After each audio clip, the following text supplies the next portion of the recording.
నమస్కారం. అమెరికా విద్య కార్యక్రమానికి స్వాగతం, సుస్వాగతం. ఉన్నత విద్యకు ఉన్న దారి ఒకటే, ఉన్నత విద్యకు ఉన్న విద్యా కార్యక్రమం ఒకటే, అదే అమెరికా విద్య.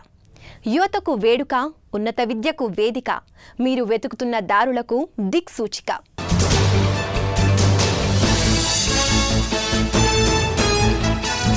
విద్యార్థుల, అధ్యాపకుల, అనుభవజ్ఞుల, నిపుణుల, మేధావుల అనుభవాలను ఒకేసారి తెలుసుకోబోతున్నాం.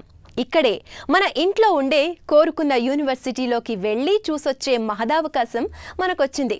ఆ అవకాశాన్ని అందుకునే ముందు ఉండవలసినంత అవగాహనతో ఉంటేనే అందుకోవాల్సినంత అందుకోగలం. మన ఆలోచనలకు స్పష్టత ఇవ్వగలం, అనుకున్నది అందుకోగలం. అవునా?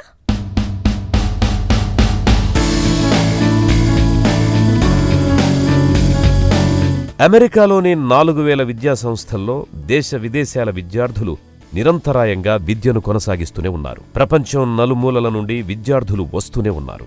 ప్రభుత్వ, ప్రైవేటు రంగాలకు చెందిన పలు విద్యా సంస్థలు విద్యా వ్యవస్థ విరాజిల్లడానికి తమ వంతు కర్తవ్యాన్ని నిర్వర్తిస్తూనే ఉన్నాయి.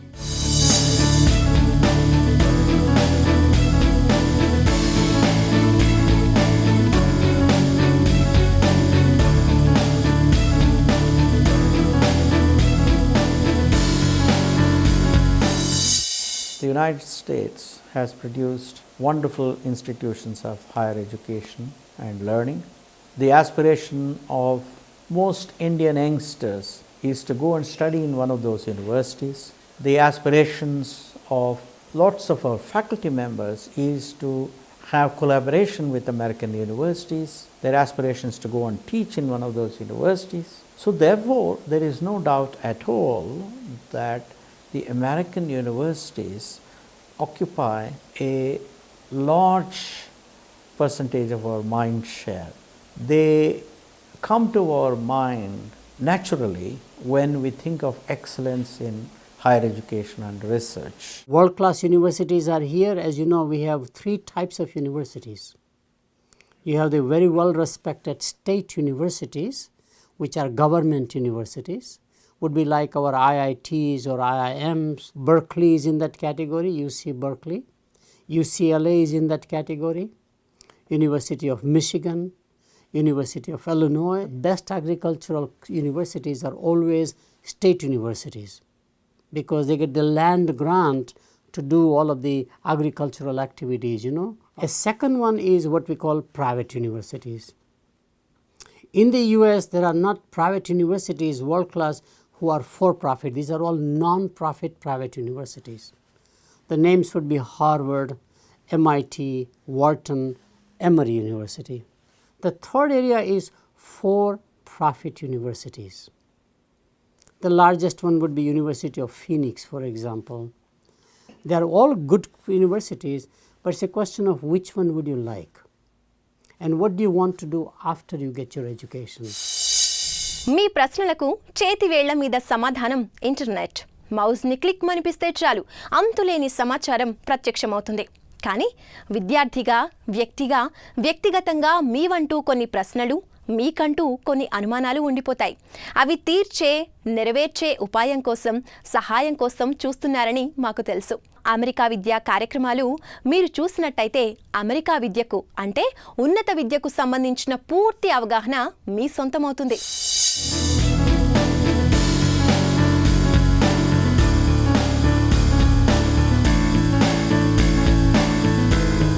మన అమెరికా విద్య బృందం university of Texas A and M college station, university of south Florida, university of Georgia tech వంటి ఎన్నో ప్రముఖమైన విశ్వవిద్యాలయాలను చుట్టివచ్చింది.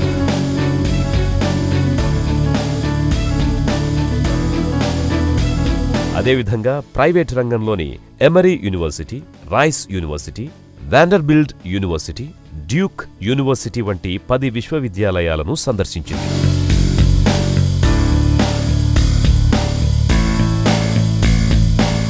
మొత్తం 86,000 మైళ్ళు. 60కి పైగా ఒక్కో యూనివర్సిటీ, ఒక్కో అమెరికా విద్య ప్రత్యేక కార్యక్రమంగా విద్యార్థుల భవిష్యత్తుకు బహుమతిగా మీ ముందుకొచ్చేస్తోంది. మీరొక కలగన్నారు, కలని నిజం చేసుకోవాలనుకున్నారు. అమెరికా వెళ్లి ఉన్నత విద్యలో చేరాలనుకున్నారు. మీకు చేరబోయే యూనివర్సిటీకి ఆప్షన్ ఉంది. మీరు చదువుకోబోయే కోర్సుకు ఆప్షన్ ఉంది. మీరు ఆశించే ఆర్థిక సహాయానికి కూడా ఆప్షన్ ఉంది. మీరు చేరిన యూనివర్సిటీ ఏ కారణంగా వద్దనుకుని మారిపోవాలనుకున్నా అందుకు ఆప్షన్ ఉంది. మీరు చదివిన చదువుని సబ్జెక్ట్ని మార్చుకోవాలన్నా అదనంగా మరో పరీక్ష రాసి సమయం వెచ్చించితే అప్పుడు ఆప్షన్ ఉంది. ఆప్షన్ లేనిదల్లా ఒకటే, ఆంగ్ల భాషలో ప్రావీణ్యం. ఇది ప్రాథమిక అవసరం, ప్రథమ అవసరం కూడా.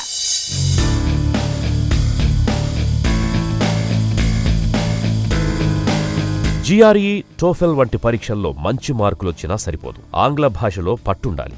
ఆంగ్ల భాషకు సంబంధించి అంత పట్టు ఎందుకు అంటే మన భావం వ్యక్తీకరించే సాధనం అదొక్కటే. అవతలి వాళ్ళు వ్యక్తీకరించింది అర్థం చేసుకోవాలన్నా భాష ముఖ్యం. ఏ భాష బ్రహ్మ విద్యం కాదు. ఆ మాటకొస్తే తెలుగువాళ్లు ఆంగ్లం మాట్లాడినంత చక్కగా ఎవరూ మాట్లాడలేరని ఒక విద్యావేత్త అభిప్రాయపడ్డారంటే అర్థం చేసుకోవచ్చు. సాహసం మన పదమైనప్పుడు రాజసం మన రథమవుతుంది. కమ్యూనికేషన్ స్కిల్స్ అవి ఇంప్రూవ్ చేసుకోవడం చాలా ఇంపార్టెంట్. ఎందుకంటే ఇన్స్ట్రక్షన్ మొత్తము క్లాసెస్ ఇంగ్లీష్లో ఉంటాయి. Plus you should be able to communicate with the faculty and your advisor in English. అది కాకుండా రిటన్ కమ్యూనికేషన్ స్కిల్స్ కూడా చాలా ఇంపార్టెంట్. ఎందుకంటే రీసెర్చ్ చేసిన తర్వాత ఆ రీసెర్చ్ని కమ్యూనికేట్ చేయడం, వేరే వాళ్ళకి చేయడము most of the times will be through journal articles, peer reviewed journal articles and అలాంటి వాటిలో పబ్లిష్ చేస్తారనమాట. Communication both in written and oral sometimes becomes a hurdle for international students.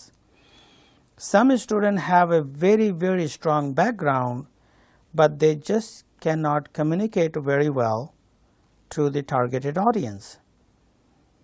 Sometimes students have very good oral communication, but they do not have very good written communication in terms of communicating science.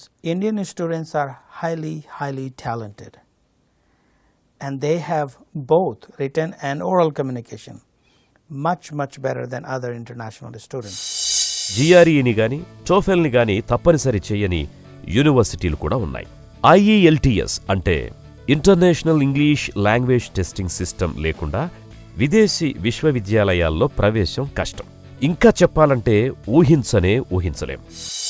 The student is deficient on any one of those scores, then we look at a holistic. We take the total picture, and a lot of students will be able to get in on at least a conditional basis, which basically means that the student would come in, they'd have the same coursework, the same course of study, but they will be given at least one semester to prove that they are eligible for graduate studies by maintaining a 3.0 GPA in their graduate work in their first semester.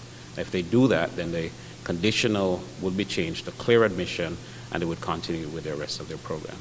Admits చాలా ఈజీగా వస్తాయి, ఎందుకంటే requirement చాలా ఎక్కువ అవసరం లేదు. Suppose కొంతమంది GRA IELTS రాస్తూ ఉంటారు, స్కోర్స్ సరిగా రాలేదు అంటుంటారు.